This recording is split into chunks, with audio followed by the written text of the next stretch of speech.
Hey viewers, in this video we're running through some beginner tips I've pulled together which will help you increase your odds of survival as you begin your journey in the harsh world of Valheim. If you've never played the game before, be warned that this video contains some very early game spoilers. So without further ado, let's get into it. Loot as much as you can. Items in Valheim often stay useful throughout the whole game in fulfilling crafting recipes, so it's not always a bad thing to hoard items. Look out for these Vegvasir stones in the game to show boss locations. Be sure to time blocks to when your enemy attack strikes to parry your opponent, stunning them and giving you an opening to attack them easily. Just be wary that you'll need higher level shields to block more difficult enemies. Sneak up on enemies to not alert them to your presence. If you hit them while undetected, you'll also deal critical damage. Just be careful as you use stamina while sneaking, so be sure to let it charge so it doesn't fully deplete. Greylings and Grey Dwarfs are scared by flames and are weak to fire damage, so be sure to make use of torches and campfires to fend them off.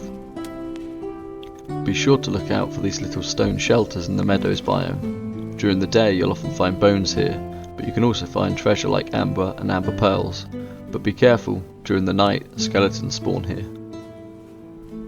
Make sure to scavenge from all structures in Valheim's vast world. You'll often find items or chests of handy early game loot. Once you've cleared a location, make sure to check it off on your map so you don't waste time coming back here in the future.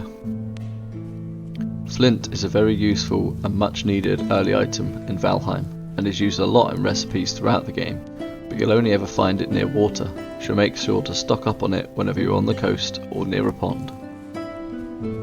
Use an existing abandoned dwelling as an easy fixer-up starter settlement, rather than wasting your time early in the game building a big wooden house. You can repair structures in Valheim for free, so it's a no-brainer. Make sure to build a protected chimney above campfires, as smoke can build up and cause you to take damage over time. Just make sure your chimney has a top to it to stop the rain putting out your fire.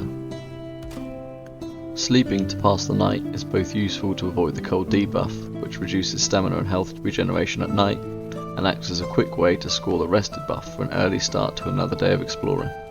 The rested buff gives improved stamina and health regeneration, so make sure to rest at home or in any firelit shelter as often as you practically can. You can stack multiple cooking stations above one campfire to cook large amounts of meat quicker. Make sure to keep your gear repaired and upgraded as much as possible. Repairing is free in Valheim, so make sure you do it every time you return back to a crafting table. Health and stamina cannot be leveled up in Valheim. Only food increases these stats temporarily, and with only 3 food slots available, you're stuck for choice.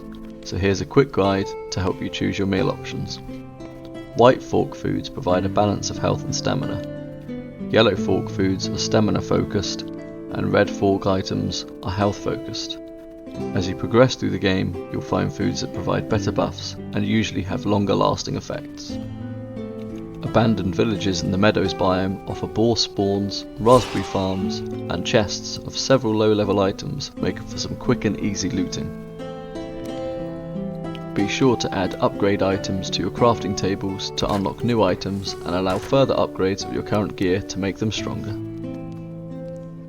Spears can be thrown at enemies or objects, making it a great tool for hunting those pesky deers. Take your time to explore the amazing scenery and experiences which Valheim has to offer.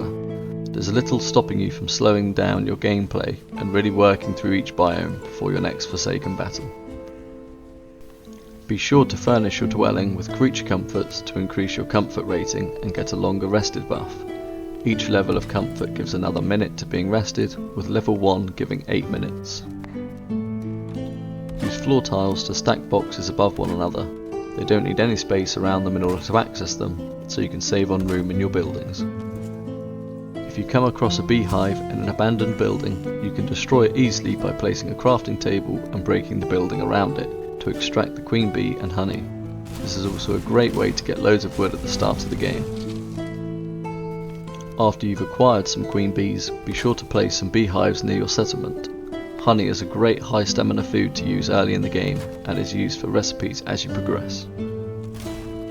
When felling trees for wood, Do it in a densely populated area of the forest for other trees to be knocked down, saving you lots of time on chopping.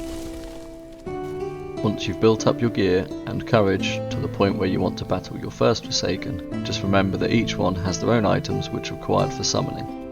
You can either use the clue at the summoning altar of each Forsaken, or just Google what you'll need. Every Forsaken you defeat will drop their trophy along with a useful item for progressing into the next biome and beyond, which you'll either need to bring with you on your adventures or craft an item with them. Be sure to place the Forsaken trophy onto the sacrificial stone after each victory. They all provide unique buffs which can be used after a short recharge timer and can be very useful in their own way as you progress through different biomes. When entering a new biome, don't just be on the lookout for new enemies, you'll also find new food items, new seeds for farming, and new plants for more advanced crafting and food recipes. At stone towers in the Black Forest, you'll often find barrels just outside the door. These can be broken for some easy loot in addition to the usual chests you'll find here. You're fine to journey out in the rain in Valheim, but be warned that you'll get the wet debuff, which reduces your stamina and health regeneration, so you're best off trying to dry off before doing some dungeon exploring if it's a particularly wet day. If you attempt to build in the rain, or if it rains and your wood structures aren't fully protected by a roof, then your wood will slowly start to rot until it reaches 50% health, making it more susceptible to enemy attacks. Once you've got a strong axe in hand and a bow at the ready, you'll begin to use night to journey as well as the daytime, but be warned that you'll face stronger and increased amounts of enemies. At this point, you're progressing nicely and may be thinking about building a new larger settlement closer to a Black Forest to save the travel. To make building easier, be sure to use a hoe to flatten ground or raise the ground where needed. One final tip to close off the video is to make use of Hugin, your useful raven guide throughout Valheim, who can offer you an almost step-by-step guide in the earlier parts of the game to get you up and running. You can also enable or disable this feature in the settings, an especially useful option for slightly more experienced players. Thanks for watching this quick guide on beginner tips. Hopefully you've learnt something that's made your journey that little bit easier. Be sure to subscribe for more tutorial and guides on Valheim. Until next time.